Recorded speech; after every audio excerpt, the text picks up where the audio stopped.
Faktoriak ekoiztutako podcasta.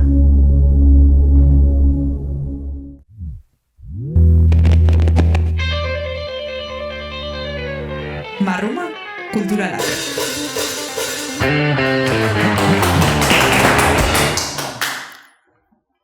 Bueno, bai, hasiko gara. Bueno, lehenengo eta behin, misker, antolatzaile, misker, etorri izaten hori, bai. Aipatu behar, lehendakariari eta Euskadi Buru Batzarrari gonbitea luzatu nien liburuan parte hartzeko. Uste dut, irakurlearentzako indar handiagoa daukala, ez bakarrik nire literatura irakurtzea, baizik eta berton agertzen direnen eritziak edo esan beharrekoak irakurtzea. Beti saiatu naiz Euskadi Buru Batzarrarekin eta aurretiaz ere Inigo Urkulurekin kontatu hori egiten, libururen batean beraien eritziak eta taratzeko, irakurlearentzako oso aberasgarri delako, baina behin eta berriz lapurtu egiten dio irakurleari Eusko Alderdi Jeltzaleak aukera hori, eskubide hori. Alde batetik, Euskadi Buru Batzarrak erabaki zuen erantzunik bat ere ez ematea. 3 hilabete emanien aukera izateko, nik 16 galdera bidali nizkienez, aukera izateko prestatzeko erantzunen bat. 16 galdera horiek ziren liburua elkarbiltzen zituzten eduki indartsuenak plazaratzen zituzten galderak. Eta Eusko Alderdi Jeltzalearen Euskadi Buru Batzarrak azkenean erabaki zuen erantzun bat ere ez ematea. Eta hori da bere ohitura normalean. Baina Imanol Padales, Inigo Urkulurekin alderatuz, bai erantzun bat eman zuen. Erantzuna izan zen ez zuela erantzungo, baina behintzat erantzun bat da. Eta ezetzaren argudioak ere, ezetzaren inguruan argudio batzuk ere bota zituen. Argudioetariko bat zen uste zuela liburuarekin bat ez zuela egingo eta horregaitik ez zuela parte hartzen. Kuriosoa egiten zait argudioa, ez? Ez zait gustatzen irakurri dudana, orduan ez dut parte hartzen, ez? Hombre, politikari batentzako argudio oso ahula. Baina, behintzat, aparatuarekiko distantzia bat jarri zuen, ze aparatuak erabaki zuen erantzunik ez ematea, eta Imanol Padales aparatuaren erabakiaren gainetik erantzun bat eman zuen, bere argudioekin eta bar. Eta bere erantzuna eta bere argudioak liburuan agertzen dira, zeren uste dut eskubidea zuela eta gure bete beharra zela, irakurlearekiko eta Imanol Padalesekiko ere bai.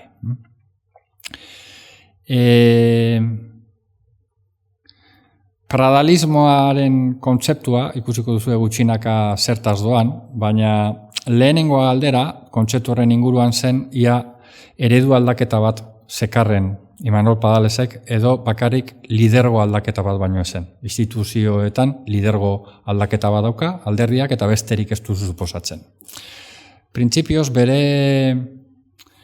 bera saiatu zen eta alderdia ere bai, nolabait Imanol Padales aurkezten, lehendakari gaia aurkezten, aparatuarekin zerikusi gutxi zuen pertsonalidade politiko bat bailitzan, eta Imanol Padales, Inigo Urkulurekin alderatuz inflexio puntu bat suposatuko zuela, eredu aldaketa bat etorriko zela Imanol Padalesekin, eta hori komunikabide askotan ondo ezarri zuten, ondo kolokatu zuten. Ze abantaila zeukaten hori egiteko alde batetik, bera ez ezagun hutsa zela, iritzi publikoarentzat oroar, Marruma elkartearentzako kasuko ez ezagun hutsa da, Imanol Padales. Esan beste Bizkaitarrontzako, 12 urtez egonda diputatu Bizkaian, eta bera izan da obra faraonikoak inposatzen ibili dena, Guggenheim Urdaibai, gaur atzera botadako dutela iragarri da, edo behintzat Guggenheim patronatuak hori erabaki du, baina bereak ere dira supersur eta subfluviala eta obra oso faraonikoak, oso inposatzaileak, eta beraz, herritar askorentzako ez zen bat ere ez ezaguna, Imanol Padales. Baina oroar, bere abantaila zen ez ezaguna zela iritsi publikoarentzako. Eta orduan, aparatutik bezala deskribatzeko eta kudeatzaile, bezerokeria kudeak eta eredu horretik egongo bait litzan aurkezteko aukera handiak zituen.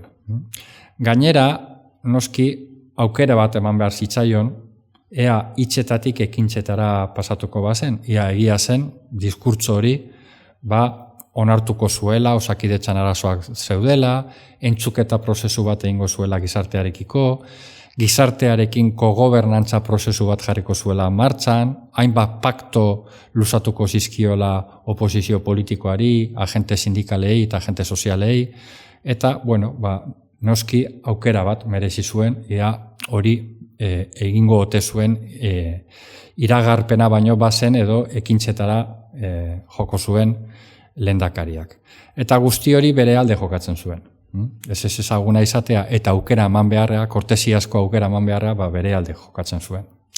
Baina bere kontrako handicap handiena zen, 80. hamarkadatik dagoela Jóvenes Burukides Bizkainos taldeak monitorizatua.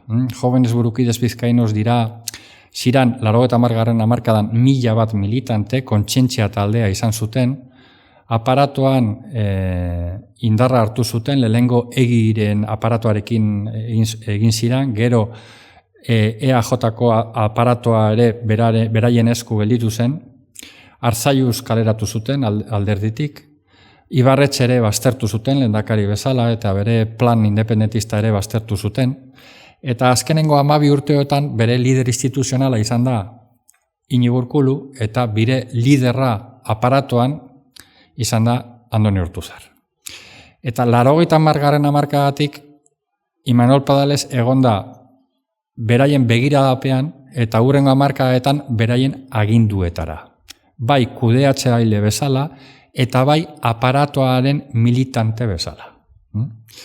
Baina hau radarraren azpitik pasatu da. Apenas hitz egin da honi buruz. Eta liburuan hortan sakontzen du, liburuak. Zer gertatzen zen kontestu mailan, bai alderdian eta bai gizartean, Imanol Padales presaka eta improvisazio handiarekin lehendakari gai bilakatzeko. Alde batetik, gero eta zigor judizial handiagoan nabaritzen ari zen alderdia.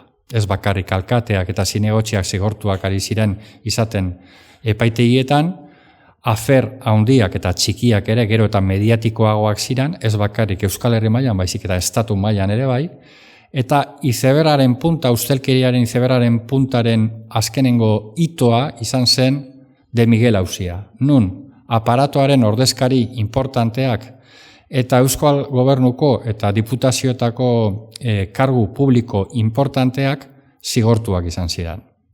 Trama de comisiones del 4% eta bar.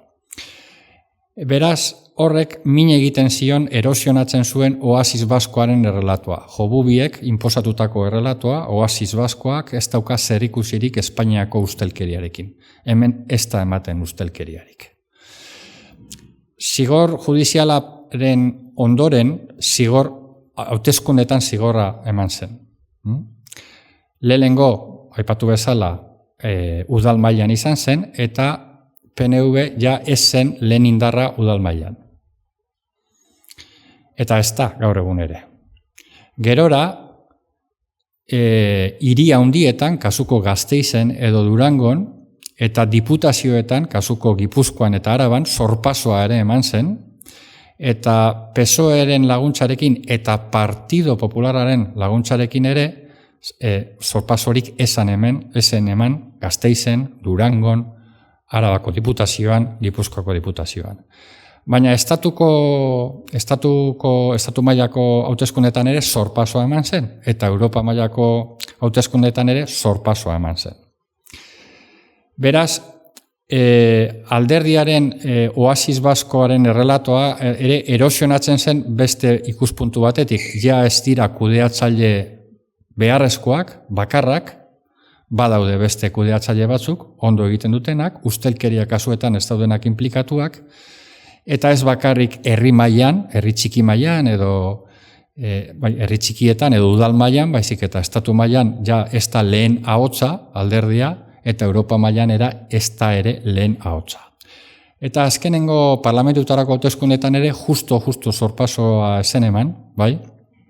Baina 27 parlamentari gelditu ziren bakoitzeko, Bildu eta EAJ-rentzako, eta noski, Oasis Baskoaren historia guztiz, fabula hori guztiz erosionatuta gelditzen zen. Bai, zigor judizialengaitik eta bai hauteskundeetan emandako zigorrengaitik. Eta beste ikuspuntu importante bat, edo beste gai importante bat ematen ari zen, Jóvenes Burukides Bizkainos taldea oso gogor ari zen aparatoa gobernatzen eta baita ere eredu kudeaketa eredua ere oso gogorra zen, inposizioa handiekin, eta ez ziren kapazak izan talde berri bat sortzen, errelebo, transizio baketsu bat emateko.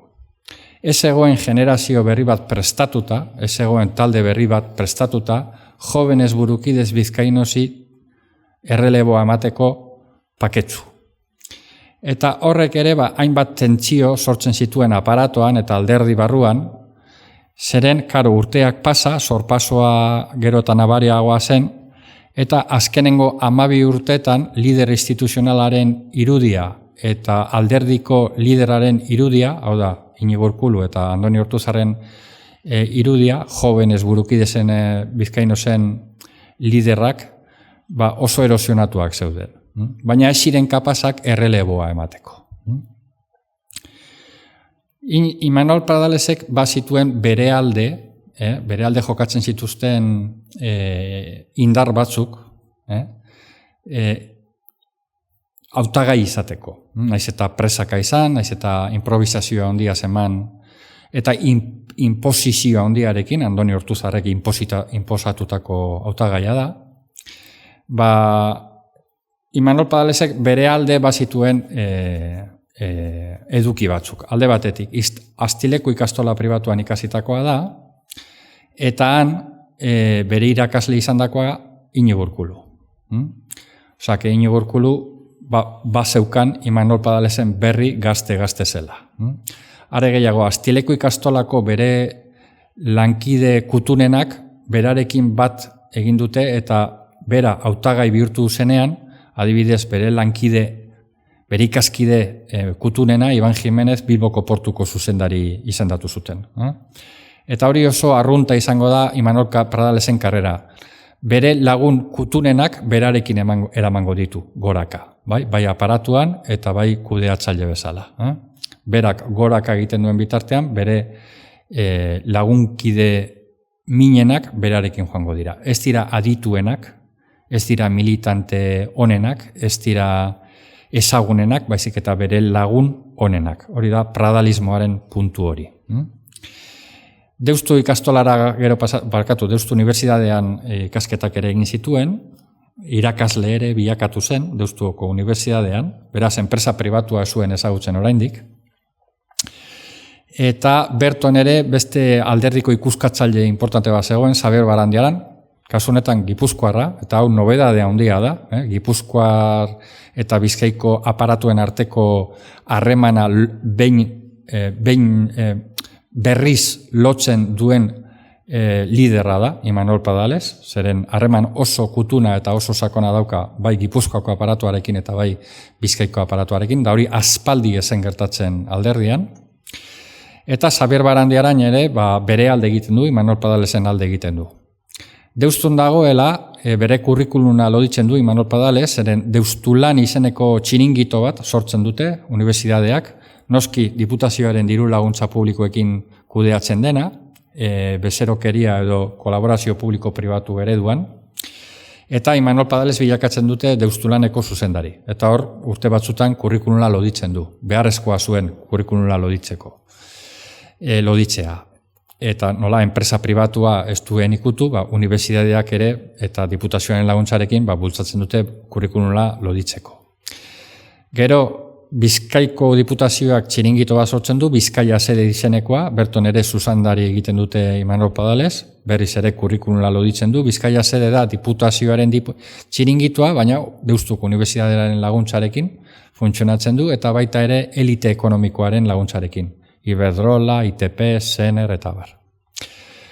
Eta kurrikulumla loditu ondoren, alderdiak jartzen du alderdiaren lobby baten alde lanean. 2008 urtea da, eta inkestek esaten zuten Partido Popularrak eta PSOEk bat egingo zutela PNV gobernutik kentzeko. Patxi López lehendakari bihurtuko zela. Eta PNV-rentzako, EAJ-rentzako kristoren traizioa da, izango da lehen aldia eta bakarra,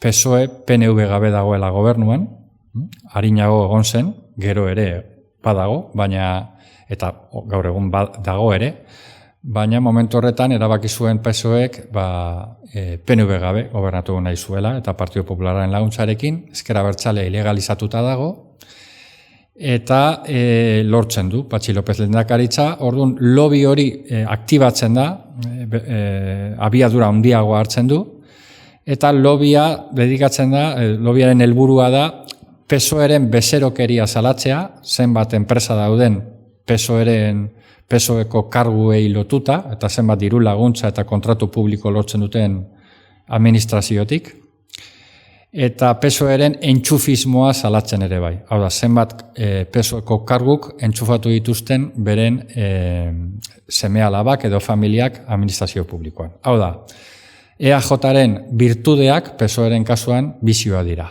Eta orduan PNV dedikatzen da PSOEren bezerokeria eta entxufismoa zigortzen. Horietako dosier batean agertzen da gaur egun lehendakari orde den Mikel Torresen emaztea, Lara Cuevas, entxufatua bezala, eta bar. Literatura guzti hori internetetik kendu egin dute, zeren noski gero PSOErekin konpondu ziran, eta Ekoberriren arrastrorik ere ez dago, naiz eta Deia eta Grupo Notiziaz edabideak erabili bere kritikak luzatzeko iritzi publikoari.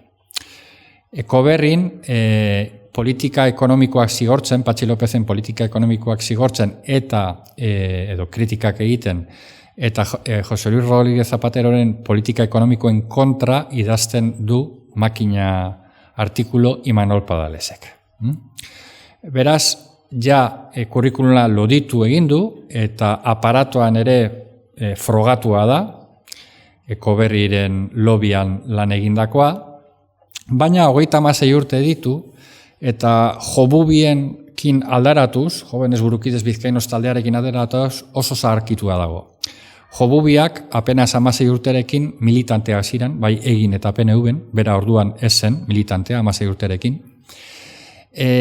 Jobubiak 20 urterekin ja egiko buruak ziren, bera inoiz ez da izan egiko burua. Jobubiak 30 urte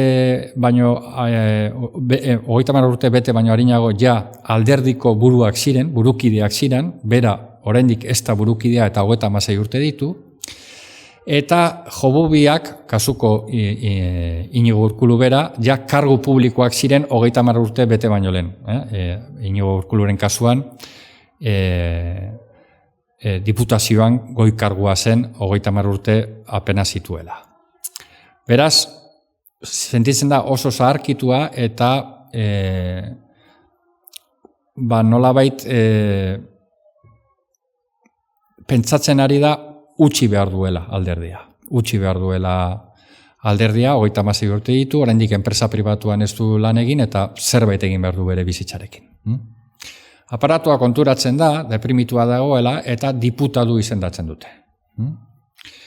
36 urte, diputadu, eta aurkezten dute Jose Luis Bilbao diputadu nagusiaren taldeko aurpegi berri bakar bezala. Hau da, diputadu nagusia Jose Luis Bilbao, ja urte batzuk daramatza gobernuan, diputazioko gobernuan, bera da Jóvenes Burukidez Bizkainosen anain nagusia, Jóvenes Burukides Bizkainosen bultzadarekin lortu zuen diputadua izaten, diputadu nagusi izaten, eta bere ekipo zaharkituari aire freskoa emateko Imanol Padales jartzen dute bere taldean. Baina gauzak nola diren, eta handik urte batzuetara Jose Luis Bilbaok talka bat dauka, Jóvenes Burukides Bizkainos taldearekin, eta Jóvenes Burukides Bizkainos taldeak erabakitzen du Jose Luis Bilbao kanporatzea diputaziotik. Erreleboa diputadu nagusi berriarekin, Unai Rementeriarekin, oso bronkoa da. Unai Rementeria gaur kinieletan dago BBK-ko fundazioko lehendakari izango ote den, Xabier Sagredok kargua utzi ondoren, baina hor momentu horretan kiniletan zegoen lehendakari izateko. Inigo Urkuluren ordezkoa izango zela eta horretarako prestatzen ari zela aparatua Unai Rementeria.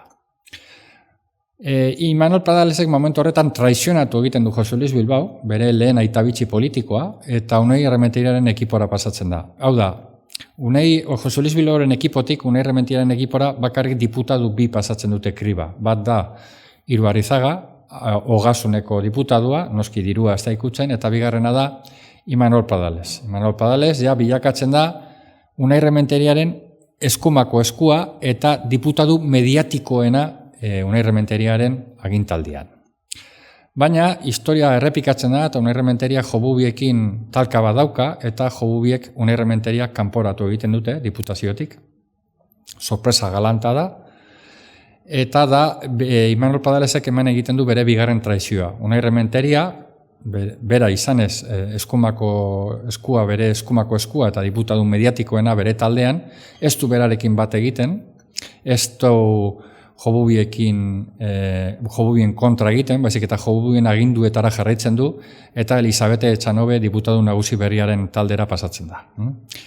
Imanol Padalesen azkenengo traizioa, traizioz betetako historia da alderdiarena, eta Imanol Padalesen azkenengo traizioa izan da Inigo Urkulurekiko. Inigo Urkuluk publiko esan du, berarekin ezela kontatu, erreleboa egiteko, eta Andoni Ortuzarrek inposatu zuen bere hautagaia, erreleboa, Imanol Padales, Inigo Urkuluren ikasle ohia, eta Imanol Padalesek baietza eman zuen jakinda Inigo Urkulurekin ezela kontatzen.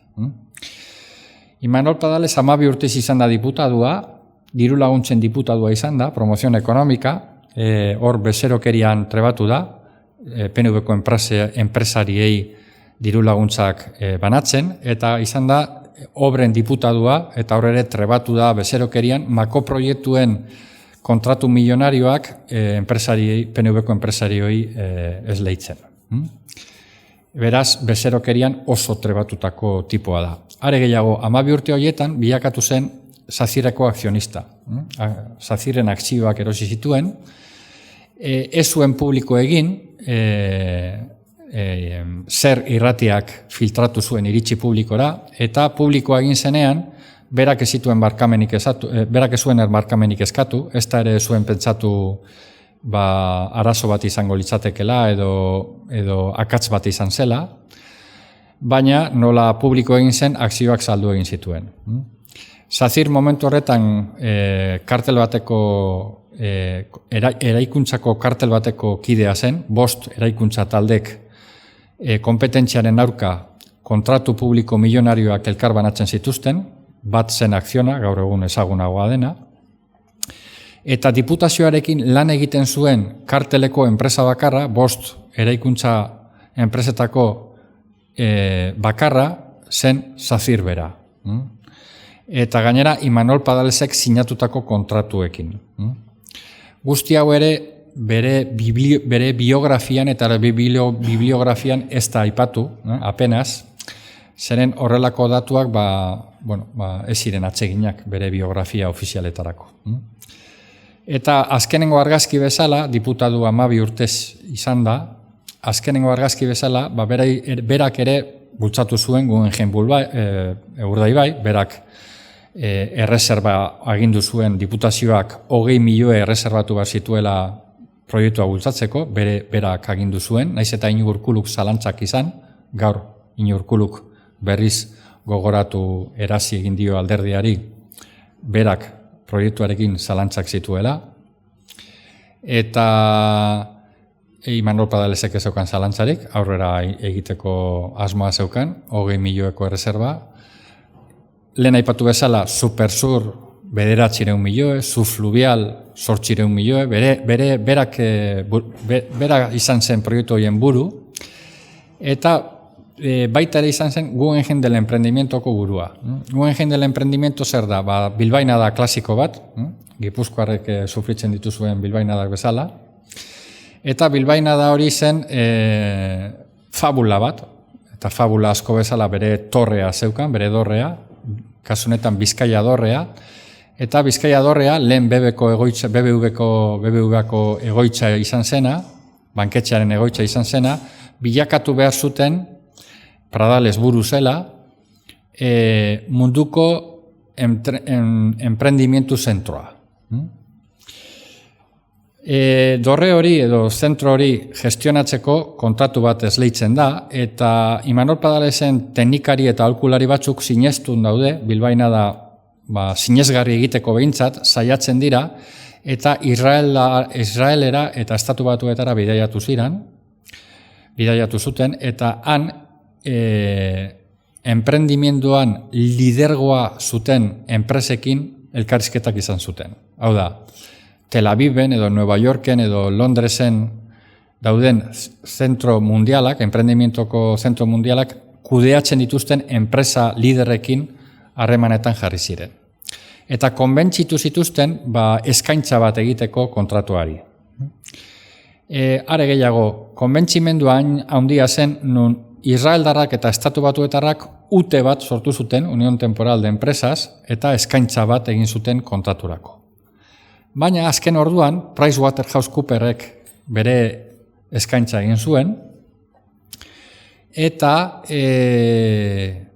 eskaintza PricewaterhouseCooperrena nahiko arraroa zen, ze PricewaterhouseCooperrek ez dauka esperientziarik enprendimendu zentroak kudeatzen. Eta gainera bere eskaintza askoz ere garestiagoa zen. Israeleko eta Estatu Batuetako lideren eskaintza baino askoz ere garestiagoa zen. Baina, karo, ze abantaila zeukan PricewaterhouseCooper, Asier Atutxa, burukide hoia, eta soziologoa, Deustu Unibertsitatean soziologoa, Imanol Padales bezala, soziologoa, Deustuko Unibertsitatetik, eskaintza egiten zuen, eta noski Imanol Padalesek Asier Atutxaren alde egin zuen, eta azkenean PricewaterhouseCooperi eman zitzaion kontratua. Eskandalosoa izan zen, baina noski, lehen aipatu bezala, Imanol Padales bezerokerian oso trebatua dago, eta bazekien, kasu honetan, importantena zela Asier Atutxaren alde egitea. Kontu izan, Ortuzar, gaur arte, gaur aipatu da PricewaterhouseCooper utzi duela, baina 3 hilabete egon da PricewaterhouseCooper bere hitzak traizionatuz, berak aipatu zuen alderdian atebirakariak zuzen jokatzen dutela, egokia direla, eta bere hitzak traizionatuz PricewaterhouseCooperren kolokatu zen, ez? Zere PricewaterhouseCooper da agintzen duena, ez da kudeatzen duena, baina bai agintzen duena. Iberdrola, Petronor eta hor bezala dira agintzen dutenak. 12 urte horietan diputatu izan zen aparatuko koordinatzailea Imanol Padales, eta hau ere errelatoan oso gutxi aipatu da. Hau da, 2008 urtean Iñigo Urkuluk izendatu zuen alderdiko modernizazio prozesuaren koordinatzaile. 5 koordinatzaile baino ez zeuden, eta euretariko bat Imanol Padalesen. Eta 2019 urtean, Andoni Ortuzarrek ere izendatu zuen Imanol Padales alderdiaren entxuketa prozesuaren koordinatzaile bezala. Beraz, 2008tik 2023 urtera arte, Pradales izan da koordinatzailea, eta alderdiko koordinatzailea, eta 10 koordinatzaile baino ez zeuden. Koordinatzaile horietaiko batzuk ere berarekin gobernura joan dira. Normalean bere lagun honenak eta ezagunenak eramaten ditu berarekin bere talde egiteko. Orduan, aparatuarentzako ez ezaguna. Oso ezaguna zen, urte pila bat eman ditu aparatuaren alde Kristoren lanak egiten, eta noski ez bakarrik trebatu da bezerokerian, baizik eta trebatu da baita ere aparatuaren elitismoan. Aparatuaren kontrolpean zeuden taldeekin oso harreman estuak eginez. Bai Jóvenes Burukidez Bizkainos, bai Ortuzar klana, edo Ortuzar familiak sortutako klana, edo Atutxatarrak sortutako klana, edo Egibarren klana, eta bar. Klan familia horiekin, alderdiko aparatua bere gustora manejatu duten klan horiekin, harreman oso estuak izan ditu urte pila askotan. Beraz, ez da egia aparatutik egon den pertsonaia politiko badenik, edo alderdiaren eredu, bezerokeria ereduatik kanpo dagoen pertsonaia politiko badenik. Bueno, jarraitzen dugu.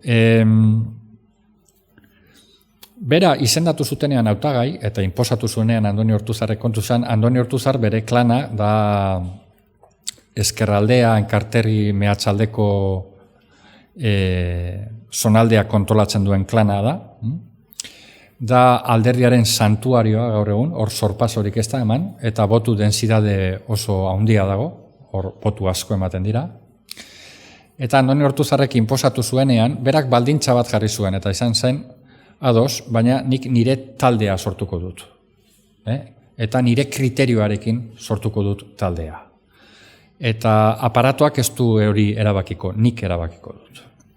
Nola lortu zuen aparatua gainditzea? Aparatua momentu horretan ahuldura handia zeukan. Ez bakarrik sorpaso elektorala zela eta edo ustelkeriaren auzi ezberdinegaitik, baizik eta klan horiek beraien artean talka handiak zituzten. Aspaldian, Egibar klanak, Ortuzar klanarekin talka handia zituen, eta De Miguel auziak hori jarri zuen mai gainean. De Miguel auzian inputatuak Egibar klanekoak ziren, Egibarren aldekoak ziren, eta kondenatuak izan ondoren, Araba Buru Batzarrean, asko zarinago ere, Ortuzarrek bere jendea kolokatu zuen, eta orduan, Egibar klana gelditu zen bakarrik Gipuzkoako Buru Batzarra kontrolatzen. Lehen Araba ere kontrolatzen zuen, baina aspaldi bakarrik Gipuzko Buru Batzarra. Ortuzarrek jarri zuen plan bat martxan, plan renobe bat, alderdia aurkezteko berriztu ingo zela eta bar, lehen biktima izan zen Iñigo Urkulu, aitzakia zen 12 urtez asko desgastatzen du kudeatzaile izateak, eta pausu bat atzera eman behar duzu, eta nire kide den Imanol Padales jarriko dugu hautagai bezala. Eta Joseba Egibarri esan zion 12 urte daramatzazuz parlamentuan bozeramaile bezala, eta 12 urte daramatzazuz Gipuzko Buru Batzarreko lehendakari bezala, azkenengo 12 urteotan jarraian, harinago ere izan zen, beraz zuk ere pausu bat atzera eman behar duzu. Araba Buru Batzarreko lehendakariak ere 12 urte zaramatzan lehendakari bezala, eta berari ere esan zion pausu bat atzera eman behar zuela. Ipar Buru Batzarreko lehendakaria ere eskatzen dio pausu bat atzera emateko, eta Itxaso Atutxari 12 urtez Bizkai Buru Batzarreko lehendakari ere eskatzen dio pausu bat atzera emateko. Denok pentsatzen zuten Andoni Ortuzar ere 12 urtez EAJ-ko lehendakaria, azkenengo 12 urtean EAJ-ko lehendakariak berak ere bere hitzak aplikatuko zituela eta pausu bat atzera emango zuela. Baina zer gertatu zen? Azken orduan Andoni Ortuzar aurkeztu zen hautagai bezala. Kristoren pekatua, Kristoren traizioa, eta Joseba Egibarrek pentsatu zuen momentua zela aurre egiteko Andoni Ortuzarri. Alderdia berrizteko, Euskadi Buru Batzarra berrizteko hauteskundeak lehen botuak eman ziren Gipuzkoako batzokietan. Orduan, Joseba Egibarrek proposatu zion alderdiko Clinton darrei, hau da Aitor Esteban eta Itxaso Atutxari, batzokietan proposatuko zutela Aitor Esteban hautagai alternatibo bezala. Andoni Aitor Esteban ez zegoen bat ere konbentzituta, ze bazekien Ortuzarrek Bizkaiko buru batzarrean kontrola handia zuela, Araba buru batzarrean ere bai, Napar buru batzarrean ere bai, eta Ipar buru batzarrean ere bai. Beraz, Gipuzkoarekin bakarrik ez zutela oso gora egingo. Baina, konturatu ziren, batxokietan, gazte arribista batzu zeudela, batxokiak nahiko ustuta zeuden, parrokia oso gutxi joaten zen mesatara, batxokietara, eta Antxinako mendigozale taldea, edo dantza taldea, edo Elizako koroarekin zeuten harremana, eta batxokietan berton zeuden, bertoko kideak eta bar desagertuta zeuden, asko, batzuk hilda, beste batzuk naskatuta, eta beste batzuk ja alderdiak ere baztertuak.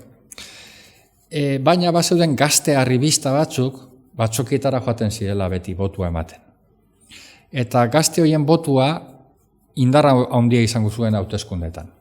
Ez zeuden mobilizatuta, 400 ziren, batxoki ezberdinetan, baina beren botua garrantzia handikoa izango da, zeren lehen buelta, hauteskunden lehen buelta, Amerikar estilora doa. Hau da, botu gehien jasotzen dituen hautagaiak ordezkari guztiak eramaten ditu asambleara. Hau da, adibidez, Abandoko batxokian 1000 militante daude. Hainbeste militante direnez, ez daukate ordezkari bakarra Bizkaiko asambladan, baizik eta dituzte 3. 2 hautagai badaude eta hautagai batek irabazten du, hautagai horrek 3 ordezkariak eramaten ditu berarekin Bizkaira. Eta 3 ordezkari horiek hautagai irabazleari botua ematen diote. Bai edo bai. Orduan, gazte horien botua oso garrantzia handikoa izango da. Mobilizatzen dituzte nola? Nork ezagutzen ditu gazte arribista guzti horiek? Alderdiko eskaut taldeen zuzendari izandako Inigo Iturrate. Inigo Iturrate izan da urte askotan alderdiko eskaut taldeen zuzendaria eta gazte arribista guztiak ezagutzen dituzte. Are gehiago gazte arribista askorentzako bera erreferente bada. Orduan, mobilizatzen dituzte, lehen aldiz, Aitor Estebanen alde. Eta bozka ematzen diote Aitor Estebani. Horrela, Bizkaiko, Arabako, Iparraldeko, Nafarroako batxoki askotan irabazten dute. Hala ere, Aitor Estebanek irabazten ditu hauteskundeak. Baina, nola salbatu beharreko gauza importantena aparatua da, ze aspaldia aberriarena desagertuta dago, aspaldia ere parrokiaren alde ere ez da egiten, baizik eta bezerokeriaren alde, eta bezerokeria aurrera egiteko eta bezerokeriak superbizitzeko behar du aparatua. Ze aparatua da kudeatzaile eta agintzaileen arteko lotura. Ate birakariak sortzeko, enpresa pribatuen aldeko politikak egiteko, eta bar. Orduan, aparatuaren elitismoa berriz martxan jartzen da, eta akordio bat egiten dute, alde batetik Ortuzarrek bere kuota izango du Euskadi Burubatzar berrian, bere jobubiak kolokatuko ditu Euskadi Burubatzarrean, Bizkai Burubatzarrean eta bar. Arratiako klanak, Clinton darrak, Aitor Esteban eta Itxaso Atutxak ere bere kideak kolokatuko dituzte, bere kuota izango du. Egibarrek ere bere kuota eukiko du, Gipuzkoa bere kargu gelditzen da, bere Delfinen kargu, Arrese Olano familiaren alde, Markel da bi familien arteko lotura importantena, Markel Olano Arrese, eta gazteak, ordura arte talde kontsentziarik ez zutenak, eta orduan mobilizatu ondoren kritikoak izen bat jarriko diote, euskaietanoak, alderdiko kaietanoak, ere bere kuota lortzen dute. Kasuko, parlamentuko bozeramaile berria, euskaietanoen buruzagia da, Joseba Diez Antxustegi, eta bilakatzen da ez bakarrik parlamentuko bozeramaile, baizik eta Euskadi Burubatzarreko kide. Eta berarekin batera, beste hainbat euskaietano ere lortzen dute lan aurkitzea, ez bakarrik aparatoan, kargu izatea, burukide izatea, baizik eta Euskal Gobernuan ere aholkulari bezala izendatuak dira eta bar. Baita ere, akordioak darama hautagai ofizialak aurkeztera, alderdiaren estatutuen kontra, alderdiak ez du usten hautagai ofizialik izatea, baina hori ere berai bosta sola die, ze aparatoak eta eliteak martxan jartzen ditu hautagai ofizialak, alderdiko liberatuak jartzen dituzte alderdiko hautagai ofizialen alde lanean, eta honek sortzen ditu bi kezka. Alde batetik kritika ugari, komunikabideetan inkluso, burukide historikoak, Iñaki Anasagasti, Josu Bergara, Belen Greaves, Seller, Juaristi, komunikabideetan, deian saiatzen dira kritika plazaratzen, deiak zentzuratu egiten ditu kritikak, ez ditu publikago egiten, eta azkenean garan publikatzen dituzte bi gutun, luze, prozesu guztia kritikatuz, elitismoaren aurka eta pradalismoaren aurka,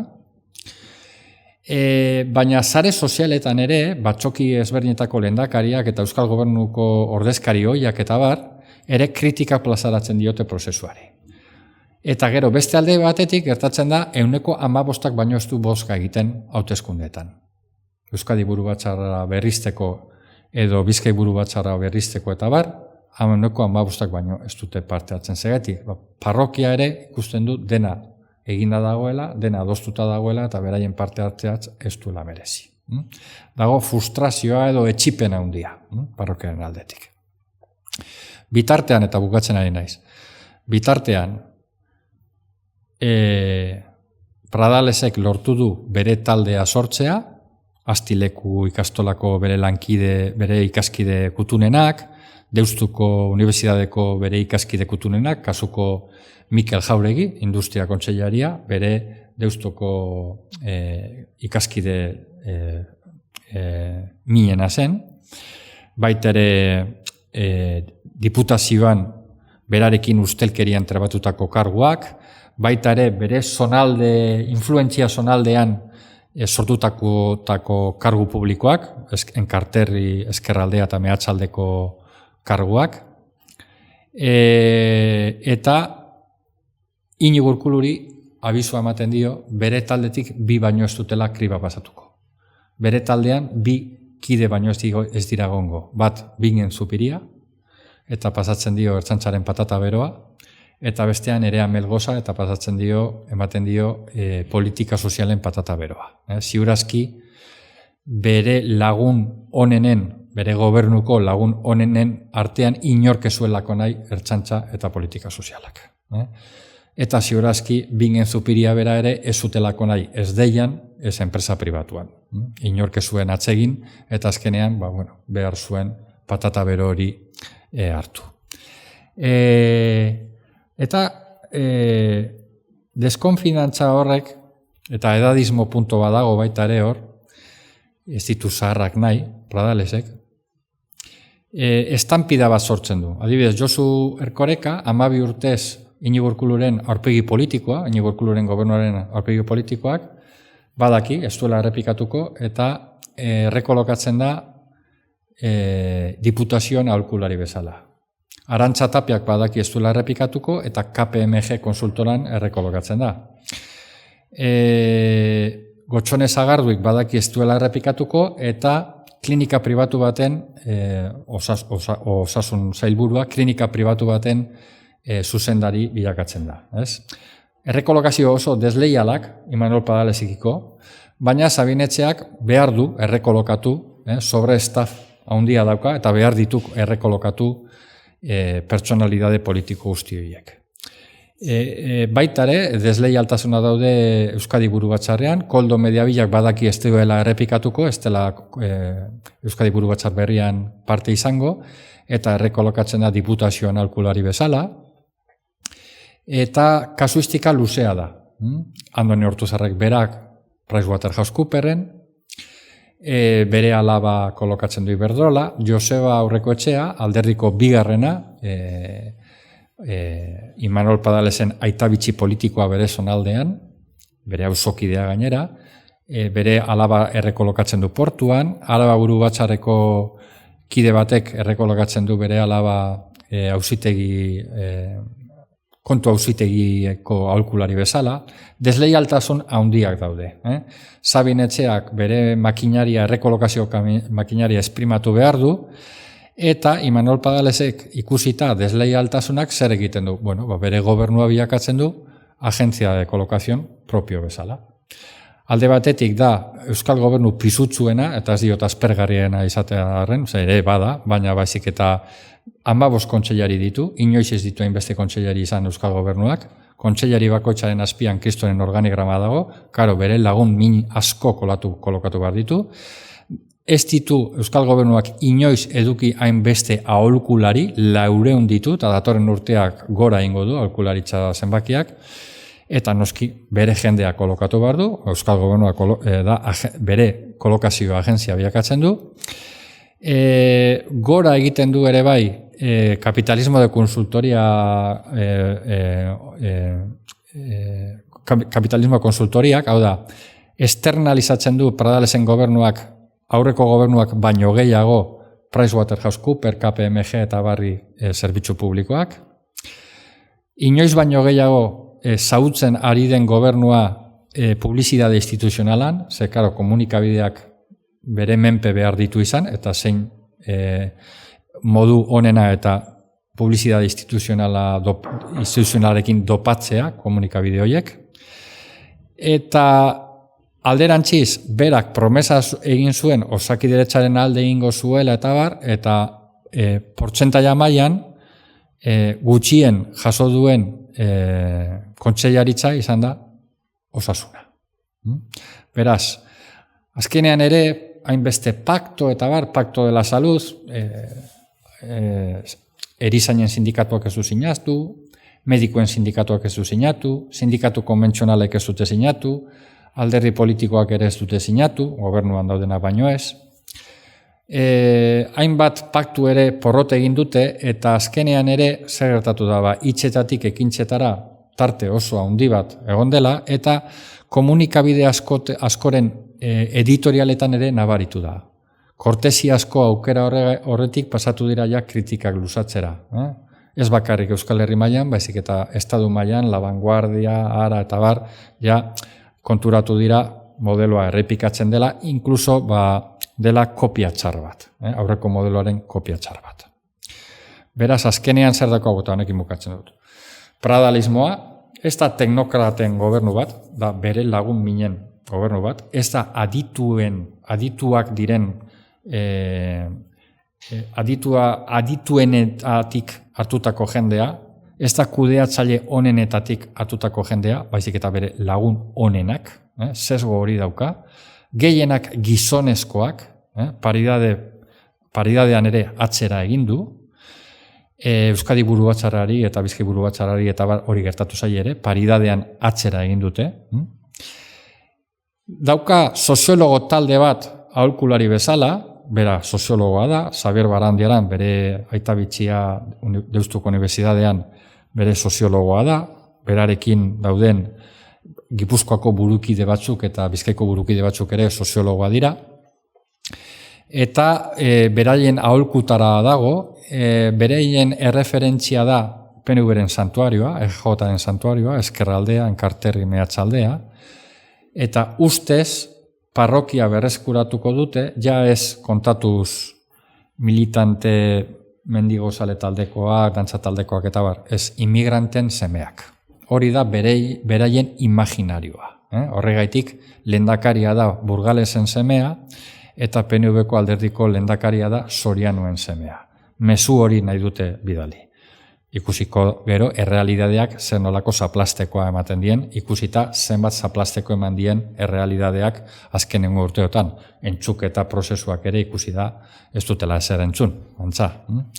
Baina beraien ideia hori da, enfokatu, santuarioan gertatzen den, sorpaso eza eta militanteak errekuperatzea edo boska emango dien jende berria, merkatu berria edo publiko taller berria izango dela inmigranten semeak. Baina antzinako eredua ere hor dago, pradalismoan, elitismoa, aparatoan, familitaldeak, familia taldeak, beraien kuotak elkar banatuz, ez bakarrik aparatuan baizik eta kudeatze mailan ere bai. Etorkizuna behintzat lotuta dago, euskaietanoak izango dira etorkizuna, nik ez nituen ezagutzen, nik familia daukat, familia asko alderdikoak direnak, lagun asko ere alderdikoak direnak, familia tal lagunak ez dira nahi diren bezala, diren bezalakoak, betzen da, eskubidea daukate akatsak izateko, ez? Eta beraiekin hitz egin nuenean liburuari buruz, eta gerora ere alderdiko veterano batzuk eta Pradales ondo ezagutzen zuten berekintako batzuk eta gazteago batzuk gurekin ere elkarrizketak egin nituen, eta orduan ezagutu nituen euskaietanoak, nik ez nituen ezagutzen. Eta 400 euskaietano horiek Instagramen oso aktiboa dira. Nik Instagram ez daukat, orduan hori galdu nuen. Eta alderdikideak erakutsi zizkidatenean Instagrameko argazkiak azaldatuta gelditu nintzen. Oso gogoan daukat lehen argazkia izan zen Urduñako alkatearena, euskaietanoa bera, eta errepresaliatuen memoriaren aldeko ekitaldi bat baino lehenago, bera komun batean argazki bat ataratzen dio bere buruari, trajea eta korbata daramala, eta bere iragarri egiten du traje eta korbatarekin joango naizen lehen ekitaldia izango dago. Eta Belen Gerreabez, alderdiko veterana bat, nire irakasle ohia, Lauro Ikastolan, Euskadi Buru Batzarreko idazkaria izandakoa, Instagramen, eta ni baino nagusiagoa da, Instagramen erantzuten dio, hobe duzu lanean zaudela argazki bat ateratzea. Horrela zeuden gauzak. Ez nituen argazki horietan espero arrano beltzik. Baina bintzat, ikurriña madarikatu bat bere gurutze zuriarekin egongo otezen, ez dago bat ere. Ez nuen espero ere lantokietan, lantegietan, mono urruinarekin jantzitako inor argetzerik, baina bintzat, ofizinetan, zuzendari de cuello blanco izeneko zuzendariekin eta zerbait egongo zela. Zero. Lantokietan ez dago argazkirik. Argazki guztia dira, edo diskoteketan, edo eskontxetan, edo oporretan, edo jaietan, edo nismo hutsa. Eta zer aurre ikusten da, euskaietanoak 12 urte izango dutela bere kurrikuluma loditzeko, zeren soziologoen klanak, soziologoen talde horrek esan dio Imanol Padalesi Eneko Anduezaren laguntza bermatua daukala 12 urteotan, ez dakitegia izango den, baina hori esan diote. Eta beraz 12 urte izango dute Joseba Diez Antxustegi eta euskaietano guzti horiek bere kurrikuluma loditzeko eta transizio baketsu bat edukitzeko potere aldaketan, generazio aldaketa horretan. Baina aurre ikusten da argi eta garbi, Ibarretxeren taldeak zeukan ideologia puntu importante bat eta kudeatzaile maila puntu bat. Iñigo Urkuluk arduratu zen ideologia puntu hori bera egitea eta kudeatze maila ez parrokiaren alde, ez aberiaren alde, baizik eta bezerokeria eta aparatuaren alde bilakatu zuen. Beraz, kudeak eta okertu egin zen. Imanol Pradalesen kasuan ideologia ere bera egingo du eta inkluso eskumarantza egingo du eta badaude indizio garbiak horreien inguruan. Eta kudeaketak ere bera egingo du, zelen aipatu bezala, ez dira teknokratak, ez dira adituak, dira lagun onenak, eta hori ere nabarituko da kudeaketa mailan, baina euskaietanoekin ideologia zero. Matxismoak ere gera eta goiago egingo du, ze gehiena dira gizonezkoak, bigorexikoak, eta bar, eta gestioa ere asko ahalduko da. Baina, lehen bezala, naiz eta ikuspuntu apokaliptu honetan, badirudi alderdiak porrote ingo duela, alderdiak aspaldi aberriaren alde, parrokiaren alde, ongizate publikoaren alde, ez du egiten du aparatoaren alde. Ze aparatoa da kudeatzaile eta agintzaileen arteko lotura. Lotura horri gabe ez dute superbizituko. Baina lotura hori daukaten bitartean, beharrezkoak izango dira agintzen dutenentzako kudeatzaile bezala. Eta hor dago talka. Hor dago hori aldatzeko misterio handia da. Hori da pizkat kontatu behar nizuena.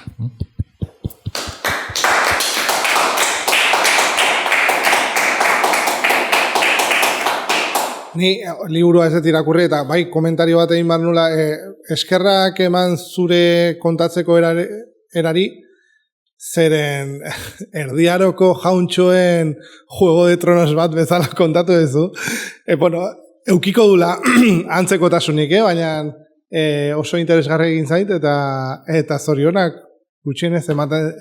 Ere bai komentatu behar nuen esaten zenituen izen guztiak gizonak ziela, eta zuk bertan komentatu duzu, gehiengoa gizonezkoa diala, eta wow! Haze historia, esagutzen ez den historia. Beraz, zorionak.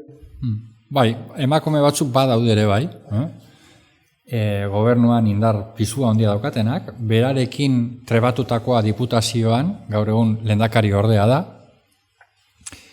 eta berarekin koordinatzaile izandakoa aparatoan, Ubarnetzena, Gipuzkoarra, Arrasatekoa, baina Gipuzkoarra bera, ere, indar handia daukate, baina ikusten da mikromatxismo asko daudela gobernuan eta aparatuan ere bai, ze paridadeak atzera egin du.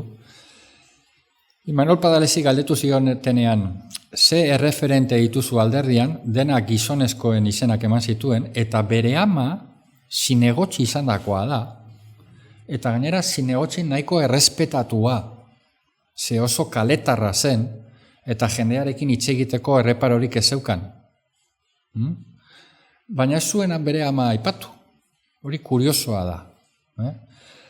Baina sintonian dago alderdiaren matxismoarekin. Zenbat fundazio ditu alderdiak, eta zenbat erakunde ditu alderdiak gizonezkoen izenekin. Ugari. Sabino Arana fundazioa azteko.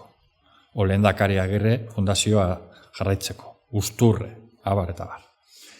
Baina emakumeen izenekin bat ere. Eta egon dira, emakumeak Kristoren indarra izan dutenak alderdian, Kristoren karisma izan dutena alderdian, Kristoren lana egin dutenak aberriaren alde, adibidez emakumeen batza, inteligentzia zerbitzuan Kristoren lanak egin zituzten, presoekiko elkartasunean, presoekiko laguntzan eta bar, ez dago.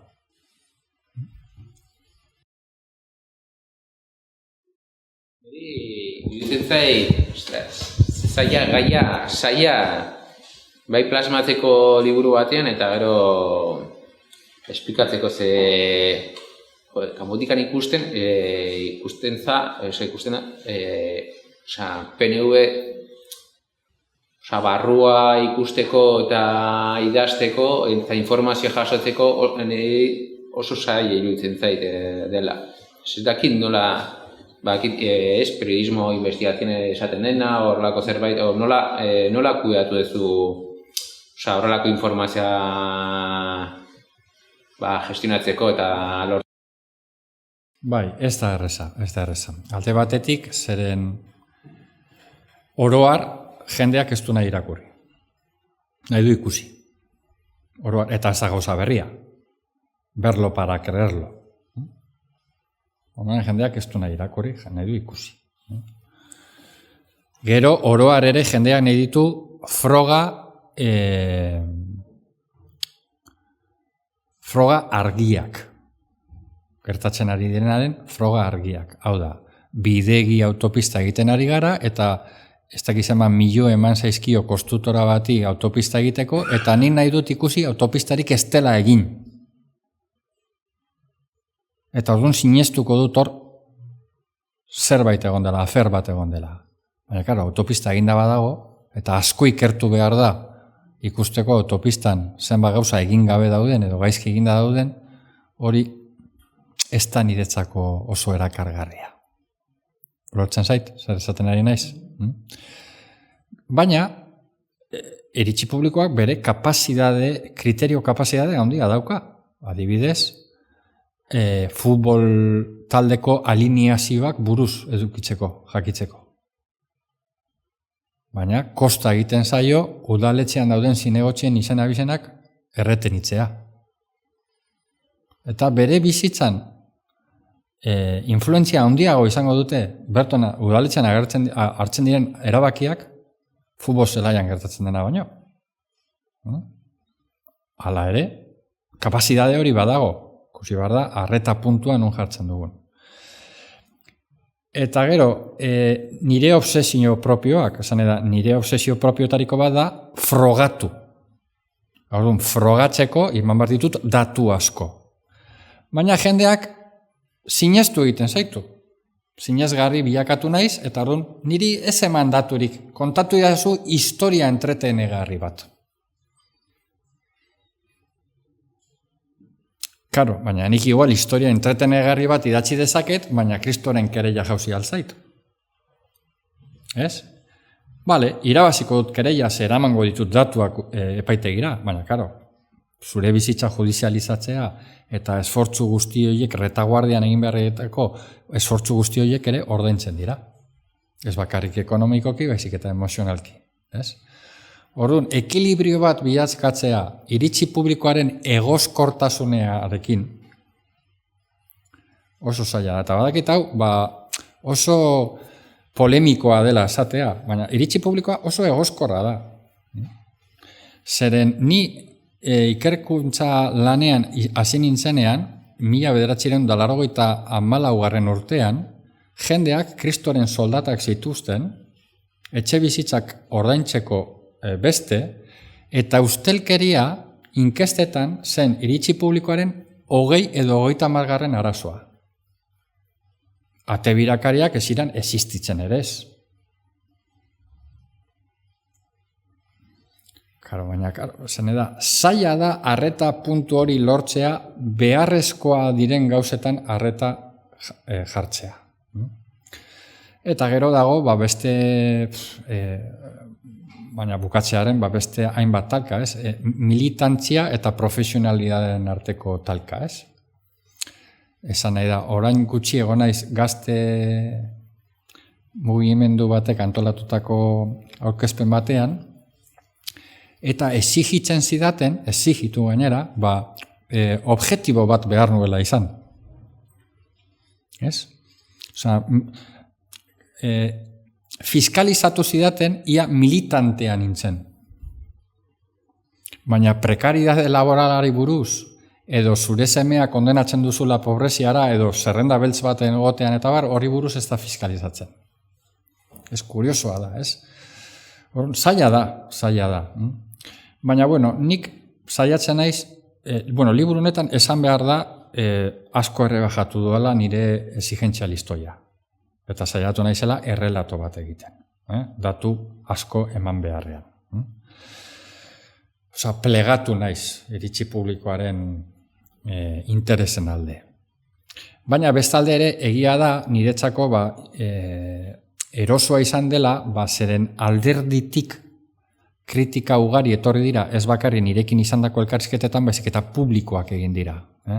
Orduan, errelatoa josteko nituen datu nahiko nabariak, asko ikertu behar izan dut zentsu askotan, etorri zaizkidalako.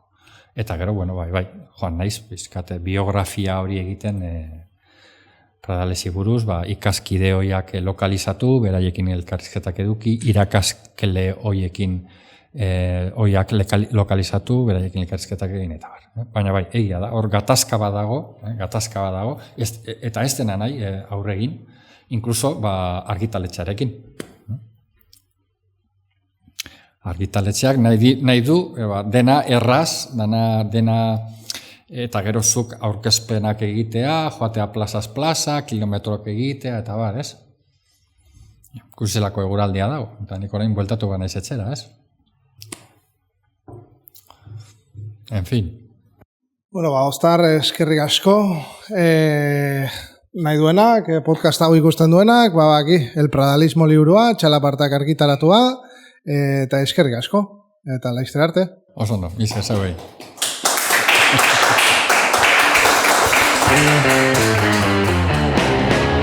Barruma kulturala.